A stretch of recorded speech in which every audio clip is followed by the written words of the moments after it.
Il y a quelques temps, Scott vous a présenté son matériel vidéo.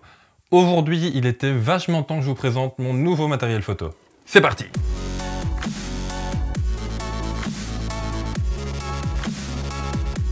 Bonjour à tous, je suis Pierre et vous êtes bien dans un nouvel épisode des éleveurs de pixels. Aujourd'hui, et comme dans l'intro, je vous présente tout mon matériel photo. Alors, je précise avant de commencer le déballage, il n'y a aucun placement de produit.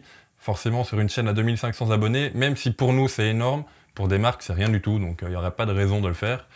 Et le jour, si jamais ça arrive, on vous l'indiquera. Bref, je fais pas cette vidéo non plus pour vous montrer hey, t'as vu tout le matériel que j'ai? Non, en plus d'avoir un accent belge complètement dégueulasse quand je fais ça, ça ne sert à rien. Je vous le fais parce que vous êtes plusieurs à m'avoir demandé dans les commentaires de la vidéo de Scott en disant c'est quand qu'on nous présente le matériel photo.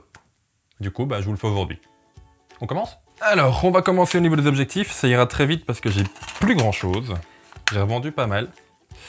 Du plus petit au plus grand, on a d'abord le Nikon 24 mm 1.4. Je sais pas si on le voit bien en fait. On le voit ici. Coucou. Nikon 24 1.4. On a également le 50 mm 1.8 qui est en train de filmer, donc j'aurais du mal à vous le montrer, hein. Il est là. Voilà. On a au-dessus de ça le dernier, le plus grand, le 105 Macro 2.8. Si je le mets dans le cadre, ça marche mieux. Voilà. Toujours chez Nikon. Et c'est tout.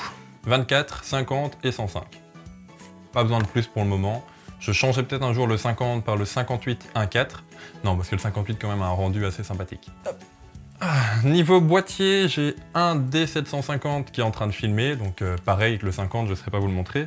Et j'ai également un Nikon D600, sans la poussière. LOL. Qui fonctionne aussi plutôt pas mal. Donc, comme vous l'aurez remarqué, c'est deux pleins formats avec des objectifs fixes. Pourquoi des objectifs fixes? Parce que ça me fait bouger les fesses et que quand j'ai un zoom, je suis hyper statique et que je n'aime pas ça. De plus, les objectifs fixes ont une plus grande ouverture généralement que les zooms. Mis à part le 105 mm qui a une ouverture de 2.8, ou des zooms, une ouverture de 2.8 aussi, le 24 et le 50 ont une ouverture respective de 1.4 et de 1.8, ce qui me permet d'avoir beaucoup de lumière et puis une profondeur de champ très petite, ce que j'aime beaucoup. Au niveau des boîtiers, donc ce sont deux pleins formats. Pourquoi des pleins formats? Tout simplement parce que l'ergonomie me plaisait énormément. Je les ai achetés avant la sortie du D500. Si aujourd'hui je devais le refaire, je ne sais pas si je reprendrais des pleins formats, je prendrais peut-être un D500. Je ne sais pas. Mais bref, aujourd'hui ce sont deux pleins formats et ils me plaisent énormément. Alors j'ai également un flash, deux flashs. Un Nikon Speedlight SB910, voilà, ici. J'ai du mal à le mettre dans le cadre aujourd'hui. Et un deuxième Yongnuo Speedlight YN560-2. Je préfère des noms plus simples quand même. Voilà. Pourquoi un Nikon et pourquoi un Yongnuo? Le Nikon, déjà parce que je l'ai gagné dans un concours, je ne l'ai pas payé celui-là. C'est chouette. Deuxièmement, je voulais un flash et un seul flash TTL. Parce qu'une fois qu'il est sur le boîtier, quand même, le TTL et particulièrement le ITTL chez Nikon, c'est peut-être une bêtise, je vérifierai, mais en tout cas ça s'affichera là. Bref, c'est le mode automatique des flashs Nikon, fonctionne particulièrement bien. Et en deuxième, c'est un flash Yongnuo totalement manuel, c'est uniquement pour du strobisme du studio. Je précise, les flash Cobra, je ne les mets quasiment jamais sur le boîtier. J'ai bien dit quasiment, c'est pour ça que j'ai un Nikon, c'est au cas où je le mets sur le boîtier, il me sert. Mais sinon, en général, je m'en sers jamais. J'ai également des émetteurs-récepteurs, ici. Voilà. Ce sont des Cactus V4. J'en ai chié pour retrouver le modèle. Ça fonctionne très bien. Alors, en même temps, je suis jamais très loin de mes flashs non plus, mais en général, ça fonctionne bien. Ils m'ont jamais lâché. Les piles tiennent plutôt bien. Il serait peut-être temps que j'investisse dans des piles rechargeables, parce que, évidemment, quand c'est à court, j'en ai pas de rechange. Mais bon, sinon, ça fonctionne très bien. Hop. J'ai craqué en début d'année pour une double sangle, étant donné que j'avais deux boîtiers. J'ai pris la Old Fast Gear Moneymaker. Ici, ça fait un peu harnais de cheval, je trouve. C'est mignon en tout cas, j'aime beaucoup. Et ce que j'aime beaucoup avec eux, c'est qu'ils ont deux sécurités. Je vais vous la montrer. Donc évidemment, vous avez la sécurité de la plupart des harnais, c'est-à-dire qu'on visse une petite attache au cul du réflexe. Et on a une deuxième attache ici, qui vient se mettre, qui vient se clipser sur les autres attaches. Je ne sais pas comment on appelle ça. Vous savez les attaches en triangle qu'on a au-dessus des réflexes? Mais bref, donc elles viennent se fixer là. Du coup, on a deux attaches par boîtier, ce qui est plus rassurant maintenant. Ça fonctionne très bien avec un aussi. Les avantages, c'est que ça fait un peu de bruit.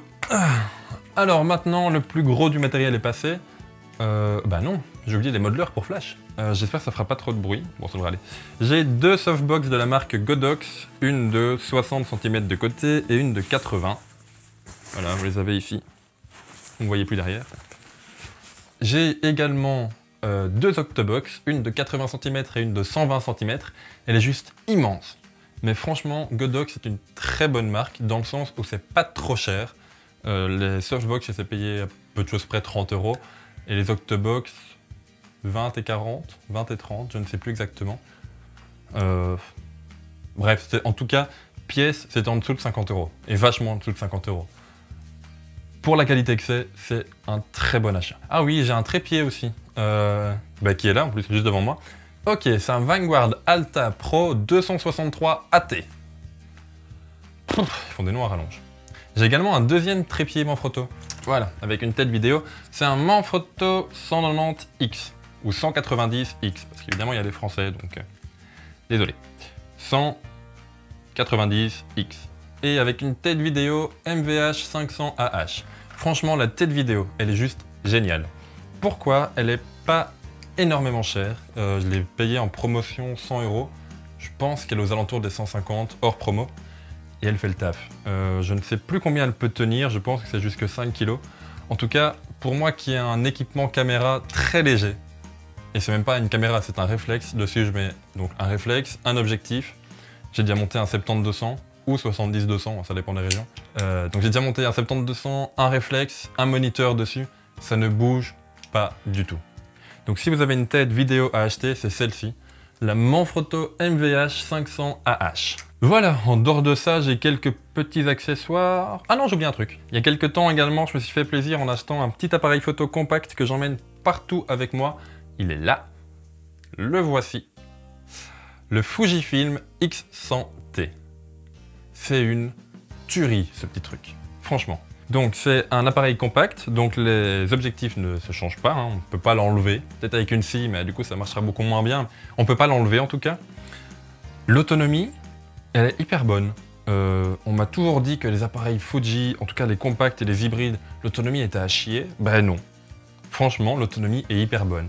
Je le traîne partout avec moi, il est tout petit. Il rentre en poche, si vous acceptez d'avoir une forme d'objectif qui sort de votre poche, mais il rentre en poche, littéralement. Je le mets dans mon sac photo, enfin dans mon sac de cours même, parce que je suis encore étudiant. Il est tout petit, il prend pas de place, il est tout léger. Et surtout, c'est un truc de dingue, quand vous prenez les gens en photo avec ça, c'est tout un autre rapport qu'avec un réflexe. Donc je fais pas l'apologie des Fuji, c'est génial. L'appareil photo en général, c'est génial, je veux dire. Je travaille avec des Nikon, je suis hyper content du rendu, mais ça c'est autre chose. La forme en tout cas, la marque on s'en fout. La forme c'est autre chose, parce que vu qu'il est tout petit, tout gentil, tout mignon, j'exagère peut-être, mais il est franchement tout petit, tout compact, c'est tout un autre rapport qui s'installe avec le modèle. J'ai pas peur du tout de demander à des gens d'être photographiés avec ça parce qu'ils ne se sentent pas agressés. Quand vous prenez votre réflexe avec ne fût-ce qu'un 50 mm, alors que le 50-1.8 de chez Nikon est tout petit, ils se sentent beaucoup plus vite agressés, beaucoup plus vite. Ils sont beaucoup plus vite nerveux qu'avec ça. Ça, c'est juste génial. Franchement.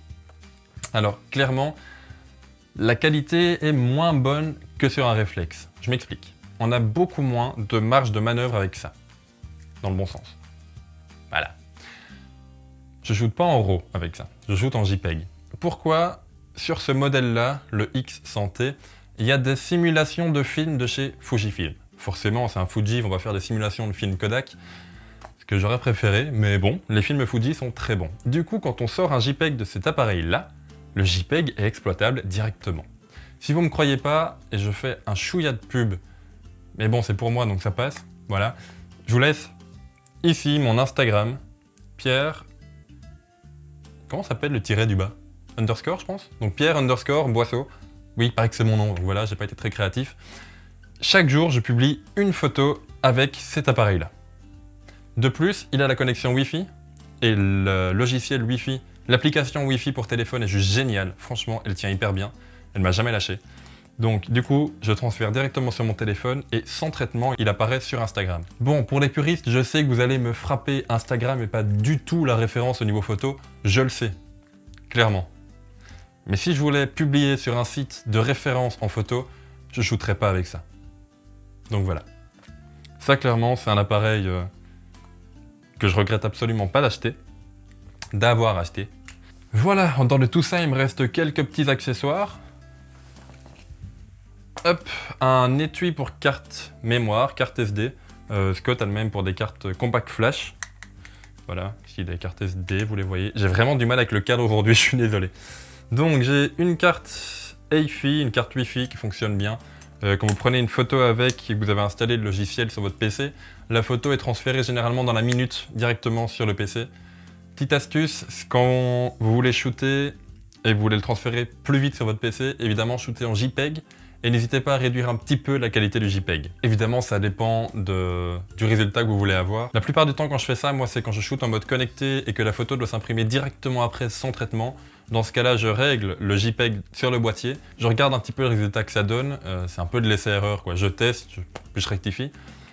Et je shoot en JPEG à qualité moyenne, c'est pour généralement imprimer du 10-15 et ça passe très bien. Donc, étui carte mémoire, un petit sac en plus. Alors dedans il y a des batteries en stock. Voilà. Des piles. Alors les piles, clairement. Pendant tout un temps, je shootais au flash avec des... Je fais tomber la pile. Je suis quand même pas doué aujourd'hui. Bref, donc pendant tout un temps, je shootais au flash avec des piles jetables, style Duracell. Ça fait un budget quand même. Donc j'ai acheté des piles Eneloop. Ah, là, mais vous le voyez pas, c'est pas grave. Ce sont des piles Eneloop et là j'ai pris le modèle Pro. Clairement, quand vous achetez des piles, ça fait mal. Je crois que si je dis pas de bêtises, c'est 15 € pour 4 piles. Ça fait cher les piles. Mais l'autonomie, c'est presque 3000 mAh par pile. Ou c'est 2500 mAh par pile. Ça lâche jamais.